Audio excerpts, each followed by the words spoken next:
कुछ दिन बाद उन्होंने कहा, अगर काला धन नहीं मिटा तो मुझे फांसी से लटका देना। तुम्हारे माता पिता ने तुम्हारी शिक्षा में लाखों रुपए डाले हैं, मगर तुम्हें रोजगार नहीं मिलेगा, उसके दिल में डर पैदा होता है। मजदूर से कहो मनरेगा बंद कर देंगे, उसके दिल में डर पैदा होता है। और इस डर को नरेंद्र मोदी जी और बीजेपी नफरत में बदलते हैं। और इसके खिलाफ, डर के खिलाफ और नफरत के खिलाफ, ये हमने भारत जोड़ो यात्रा शुरू की है। ये जो महापुरुष हैं, फूले जी, अंबेडकर जी, जब हम इनके सामने हाथ जोड़ते हैं, हम इनका धन्यवाद करते हैं।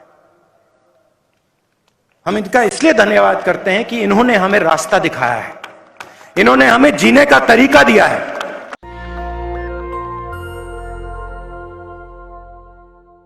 मीटिंग शुरू करने से पहले हमने छत्रपति शिवाजी महाराज, बसवन्ना जी, महात्मा फूले जी, साहू महाराज और हमारे जो महापुरुष हैं उनका फूलों से आदर किया।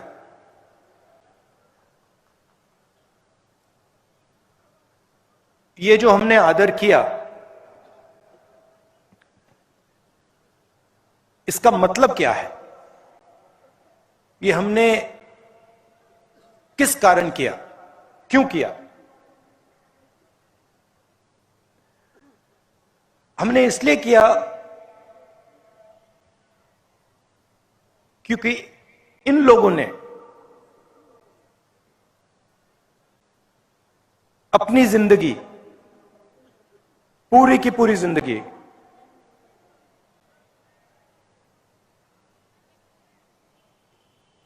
तपस्या तपस्या तपस्या की। इन्होंने और कुछ काम ही नहीं किया। और जब इन्होंने तपस्या की, इनके दिल में जो थोड़ा सा अहंकार था, उस तपस्या ने उस अहंकार को मिटा दिया, खत्म कर दिया, समाप्त कर दिया। और फिर इन महापुरुषों और जनता का जो रिश्ता था,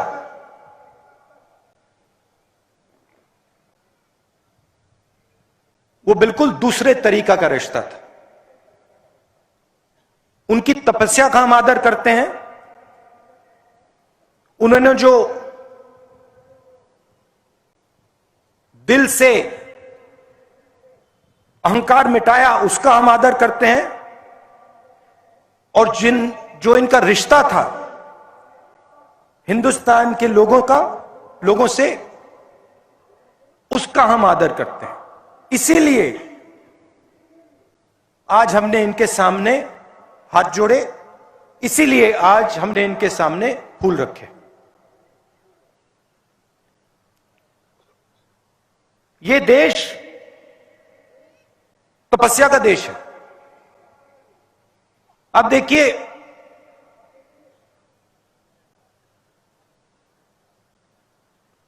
जिनके भी सामने हम हाथ जोड़ते हैं, वो सब के सब तपस्वी हैं। गांधी जी को देखिए, शिवाजी महाराज को देखिए, सरदार पटेल को देखिए। ये देश जब भी अपना सिर झुकाता है, हाथ जोड़ता है, तपस्या के सामने अपना हाथ जोड़ता है। सच्चाई है।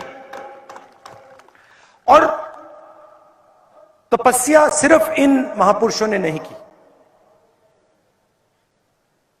मैंने कहा, यह देश तपस्वियों का देश है।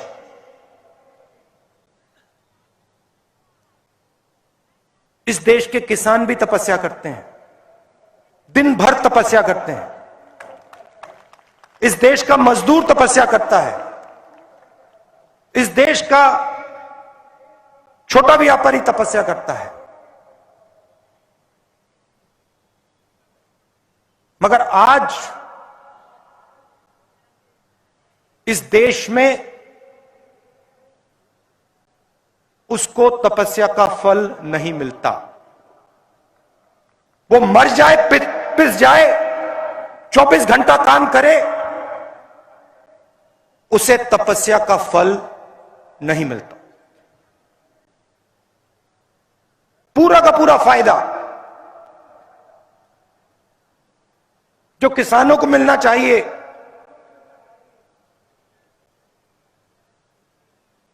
फ्री में नहीं, मुफ्त में नहीं, तपस्या के लिए, देश को खून पसीना देने के लिए नहीं मिलता।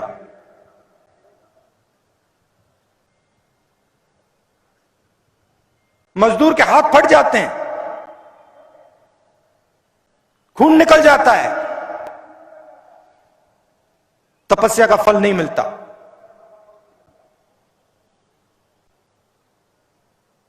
नरेंद्र मोदी जी ने कुछ साल पहले नोटबंदी की।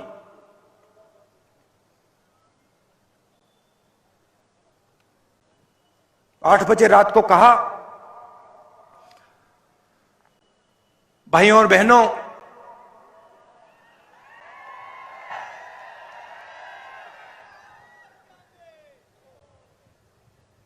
भाइयों और बहनों, मैं 500 रुपए, 1000 रुपए का नोट रद्द कर रहा हूं।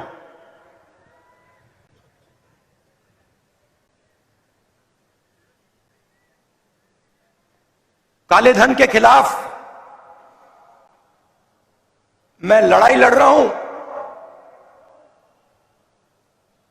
और कुछ दिन बाद उन्होंने कहा, अगर काला धन नहीं मिटा तो मुझे फांसी से लटका देना। क्या इमोशन, क्या शब्द, फिर आंसू भी निकले।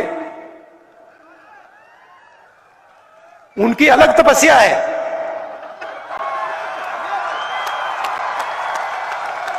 तपस्या है मगर अलग है।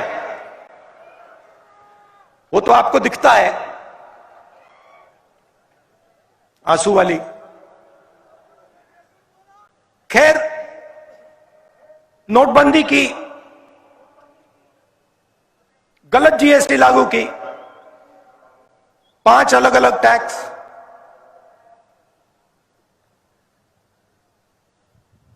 28% तक टैक्स। आजाद हिंदुस्तान में पहली बार किसानों पर टैक्स,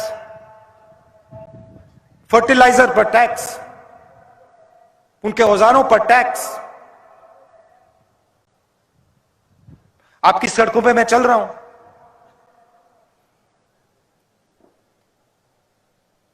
लोग कहते हैं 3500 किलोमीटर चल रहे हैं। कोई मतलब नहीं है। यह आप मत सोचो कि मुश्किल काम है। मुश्किल काम नहीं है, आसान काम है। आप यात्रियों से पूछ लो, बैठे हैं वहां पे, बताओ भाई, आसान है मुश्किल है? आसान है मुश्किल है? आसान है। आसान क्यों है? हम नहीं चल रहे, हम अपनी शक्ति का प्रयोग नहीं कर रहे हैं। आपका प्यार, आपकी शक्ति हमें आगे धकेल रही है।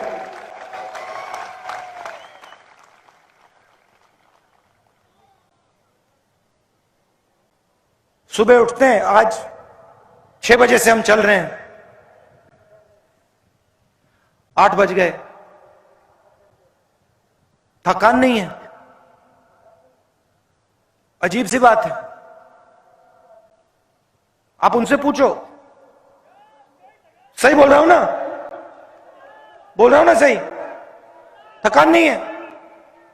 ये पूछते हैं मुझे, जब मिलते हैं पूछते हैं, राहुल जी ये क्या हो रहा है, हमें थकान क्यों नहीं हो रही?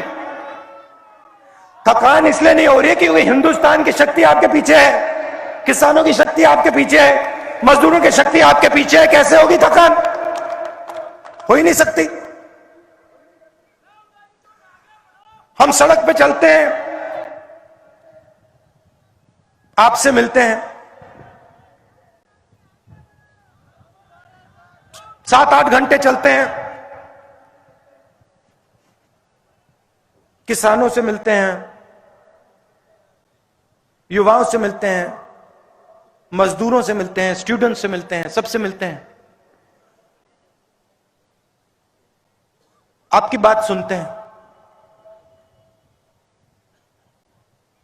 आपका दर्द समझते हैं। मैं अकेला नहीं, ये सब कांग्रेस पार्टी के नेता सब चल रहे हैं, घर कोई नहीं बैठा, घंटों चल रहे हैं। उन्हीं सड़कों पे चल रहे हैं जिन पे आप चलते हो, हवाई जहाज में नहीं, गाड़ी में नहीं, सड़क पे, और आपकी बात सुन रहे हैं। और बहुत समझने को मिल रहा है। आज छोटा सा बच्चा आके मुझसे बात करता है, 2 भाई। मैंने पूछा क्या करते हो, क्या करना चाहते हो? पढ़ाई कर रहा हूं। क्या करना चाहते हो? सॉफ्टवेयर इंजीनियर बनना चाहता हूं। स्कूल जाते हो? हां, स्कूल जाता हूं। सपना है सॉफ्टवेयर इंजीनियर बनने का। मैंने गलती से पूछ लिया। मैंने पूछा तुमने कभी कंप्यूटर देखा है? कहता है मैंने कभी कंप्यूटर नहीं देखा। मुझे बुरा लगा। मैंने कहा तुम्हारे स्कूल में कंप्यूटर नहीं है क्या? नहीं, कोई कंप्यूटर नहीं है। क्यों नहीं है कंप्यूटर स्कूल में?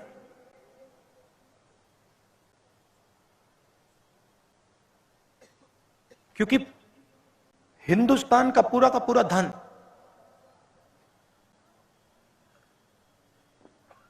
दो तीन उद्योगपतियों के हाथ जा रहा है, इसलिए कंप्यूटर नहीं है स्कूल में।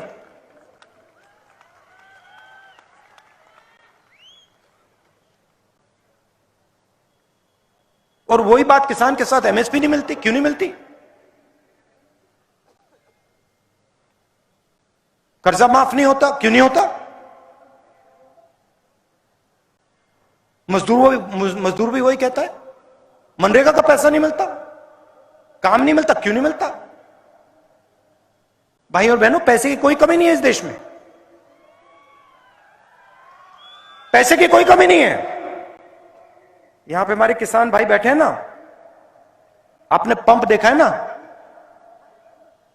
जो ट्यूबवेल वाला पंप होता है, उसको ऑन करते हो पानी निकलता है ना, वैसा ही पंप लगा रखा है।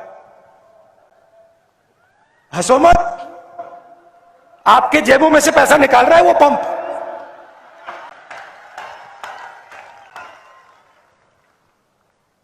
उधर बटन दबता है, दिल्ली में, मुंबई में बटन दबता है, पंप चालू होता है, किसानों के जेब में से पैसा निकलता है, मजदूरों के जेब में से पैसा निकलता है। नोटबंदी की, जीएसटी लागू की, आप किसी भी छोटे व्यापारी से पूछ लो, किसी भी स्मॉल और मीडियम बिजनेस वाले से पूछ लो। आज मेरे साथ चले, मैंने पूछा भैया बात बताओ, नोटबंदी से पहले आप कितने लोगों को रोजगार देते थे? कहता है 300। मैंने कहा नोटबंदी और जीएसटी के बाद आप कितने लोगों को रोजगार देते हो? कहता है 50। मैंने कहा वो जो 250 लोग थे उनका क्या हुआ? कहता मुझे नहीं मालूम।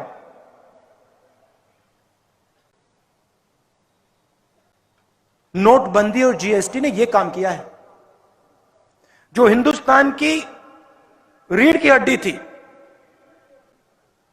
जो रोजगार देती थी, जो छोटे व्यापारी, किसान, स्मॉल और मीडियम बिजनेस जो चलाते हैं,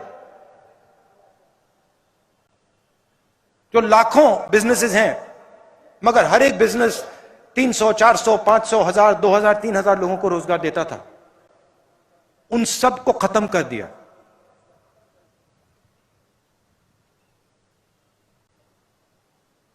खत्म।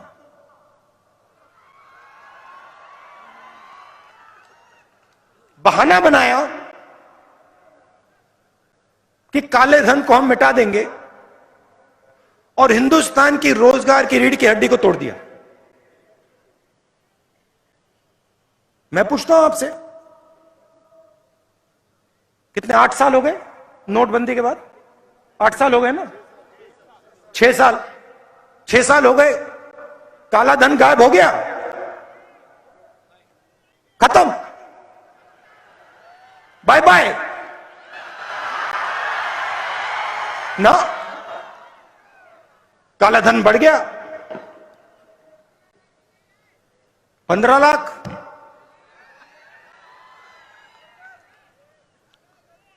हाँ?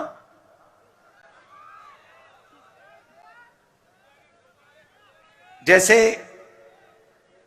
जैसे आपके जो बड़े प्रोजेक्ट्स हैं ना, महाराष्ट्र से गायब हो रहे हैं, फॉक्सकॉन का प्रोजेक्ट गायब हो गया, एयरबस का प्रोजेक्ट गायब हो गया, वैसे ही 15 लाख गायब हो गया। खत्म।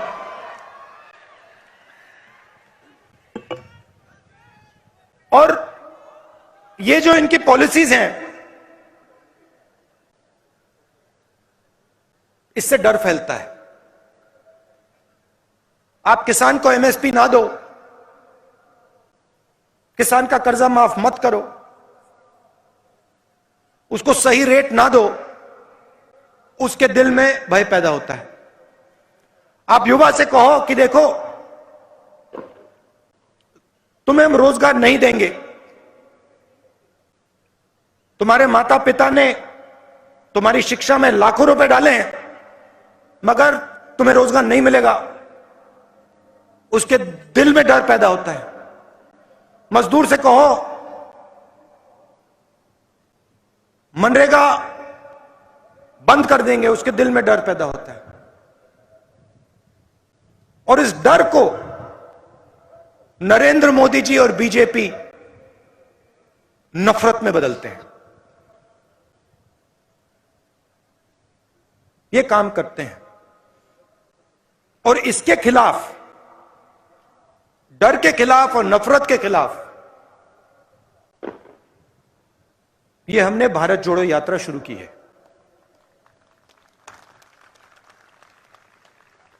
कन्याकुमारी से श्रीनगर तक 3600 किलोमीटर पैदल। और आप पूछ लो, बहुत मजा आ रहा है सबको, कुछ कष्ट नहीं हो रहा, आपसे मिल रहे हैं, आपसे सीख रहे हैं, बहुत मजा आ रहा है। और इस यात्रा को कोई शक्ति नहीं रोक सकती। ये जाएगी श्रीनगर, वहां पे तिरंगा फहराएगी।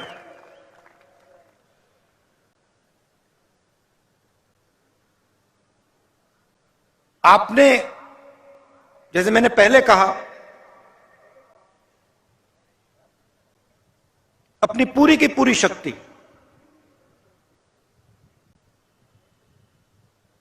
पूरा प्यार आपने यात्रा को दे दिया।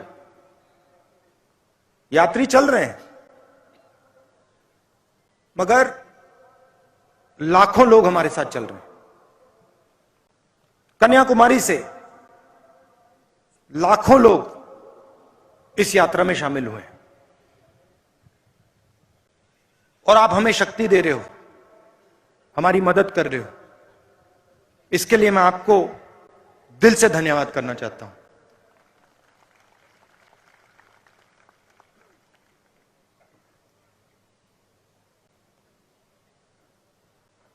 बहुत अच्छा लग रहा है।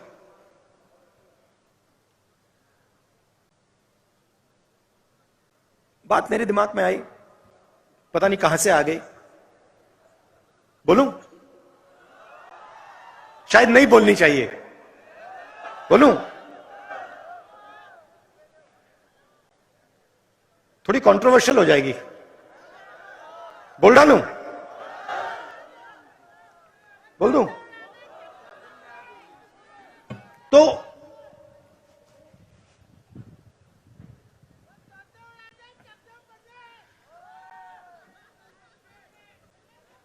बताता हूं, बोल देता हूं। चलो, मैं केदारनाथ गया एक बार।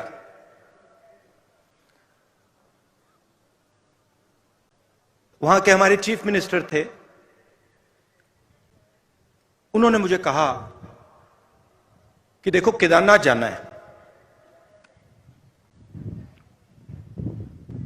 मेरे ऑफिस में आए, उन्होंने कहा केदारनाथ जाना है, तो कह रहे थे मुझे। मैंने सुना और पता नहीं मेरे मुंह से बात निकल आई, एकदम बात निकली। उन्होंने मुझे कहा कि देखो आप हेलीकॉप्टर से केदारनाथ जा सकते हो।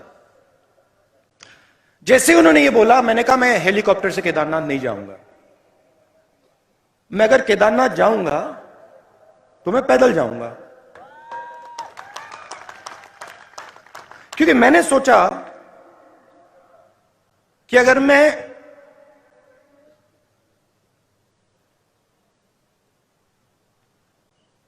शिव के मंदिर में जा रहा हूं, जो मतलब मैंने तपस्वी की बात की, जो सबसे बड़े तपस्वी थे, अगर मैं उनके घर जा रहा हूं तो हेलीकॉप्टर में जाने का कोई मतलब ही नहीं है। मतलब मैं तपस्वी के यहां जा रहा हूं और मैं 15 किलोमीटर तपस्या नहीं कर सकता क्या? तो मैंने कहा देखो मैं जाऊंगा, मगर हेलीकॉप्टर लेकर नहीं जाऊंगा, पैदल जाऊंगा। कहते हैं ठीक है। मैं पैदल गया। वहां पे बहुत अच्छा लगा। बड़ी ठंड थी, 16-17 किलोमीटर है। मतलब पता लगता है कि मतलब केदारनाथ जा रहे हैं, पता लगता है। मैं वहां पहुंचा, वहां पे कोई उद्घाटन था। जैसे मैं मंदिर में घुस रहा था, वहां पे एक आरएसएस के नेता मिले।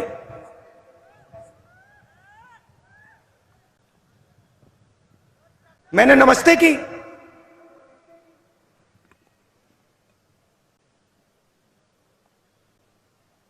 कैसे कहूं, सीधा बोल देता हूं, वजन उनका काफी था, तकरीबन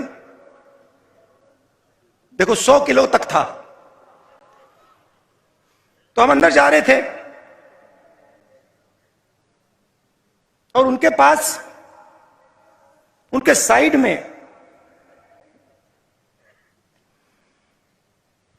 एक नौकर था और नौकर के सिर पर इतनी बड़ी टोकरी थी, उसमें फल लगे थे, फल थे। मैंने देखा, मैंने कहा सर ये क्या है? कहते हैं ये मैं फल शिव जी के चरणों पे डालने के लिए लाया हूं। एकदम मैंने सोचा आप नहीं लाए हैं, आपका नौकर लाया है। मगर जो दिल में होता है, मैं कभी कभी बोलता नहीं हूं, चुप हो गया मैं। मैंने कहा बहुत अच्छा।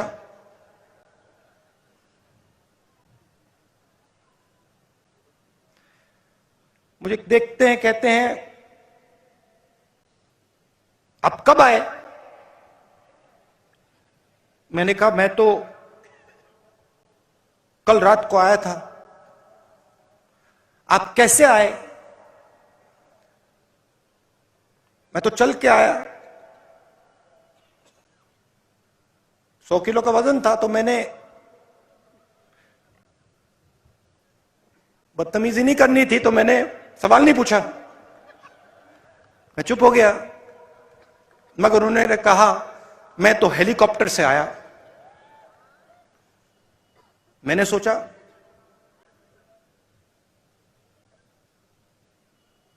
अब आ गया दिमाग में, मैं क्या करूं? मैंने कहा आप सबसे बड़े तपस्वी के घर आए हैं।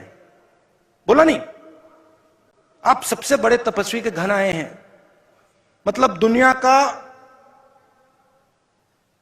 सबसे बड़ा, और उसके घर आप हेलीकॉप्टर से आए। कुछ नहीं कहा, चुप हो गया। चलिए, हम गए, धक्का मुक्की हुई वहां पे। मुझसे बुजुर्ग थे तो मैंने कहा आप आइए।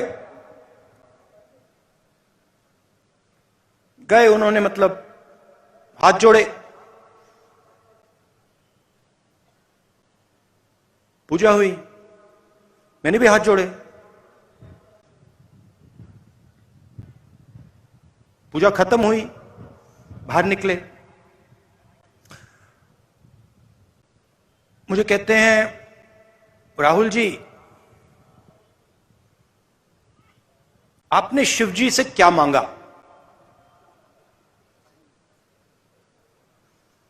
मैं चुप हो गया। मैंने कहा भाई साहब आप बताइए आपने क्या मांगा? मैंने सोचा पहले उनसे पूछ लेता हूं। मुझे कहते हैं राहुल मैंने सेहत मांगी, सेहत मांगी। 100 किलो का वजन,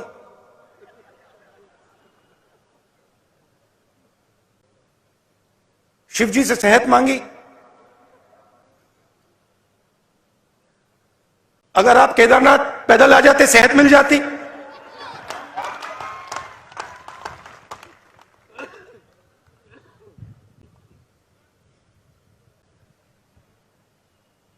मैंने उसको बताया नहीं, अब मैं आपको बताऊंगा, मगर उसको मैंने नहीं बताया। उसको यह बात शायद समझ ना आती। उनका दूसरा तरीका है, हमारा दूसरा तरीका है। मैंने शिव जी से कुछ नहीं मांगा, कुछ नहीं मांगा। मैं गया, मैंने हाथ जोड़ा और मैंने शिव जी से कहा, शिव जी का धन्यवाद किया कि आपने मुझे रास्ता दिखाया है। यह फर्क है आरएसएस में और कांग्रेस पार्टी में, यह फर्क है गांधी जी में और सावरकर जी में। हम कहते नहीं हैं, हम कर देते हैं।